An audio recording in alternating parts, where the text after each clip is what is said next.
Lützebäuer Klassiker, traditionelle Rezepter brett wie op den Tisch. A jeder Reners agelöden. Haut Menü Jut mat garde Bohnen. Für das Rezept braucht ihr folgendes: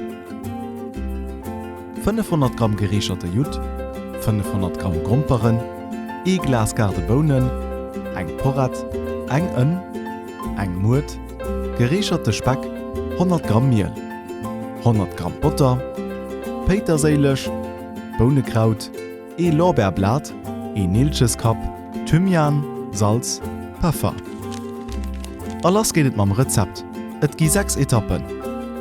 An enger Kasseroll Wasser mam Jut, der Mut, der Porrat, der Ön, dem Lorbeerblatt, dem Nelcheskap und dem Thymian zum Kache bringen. Dann bei niederischer Hitze ungefähr 1,5 Stunden kache losen. Grumperen an enger anderer Kasseroll Müll kachen und aufschütten. Dann an der Kasseroll drischen losen.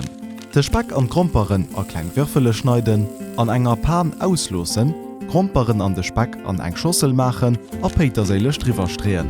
Garde Bohne kachen an de Sift schütten an Wasser, an denen se gekocht hun, behalen. De Butter an enger Kasseroll und Schmelze bringen, an Mehl drareieren, bis et en hellbrunge ruget. Dann mat dem Wasser vun de garde Bohne läschen, bis et eng gebunden Sauce ass. Salz, de Pfeffer, Bohnenkraut an do not garde Bohnen dobei gin a schmachen. Eventuell, je no gu, e Fleischküb fir ze verfeineren dobei gin. De Jut aus der Brithuelen an Tranche vun ungefähr 1 cm schneiden.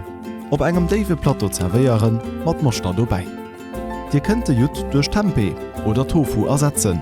Dobei passt e lichte rote Wein. Das war Rezept vom Jut mat garde Bohnen. Wollt ihr et Rezeptbuch dabei fügen? Dann löt Rezept am PDF-Format erof.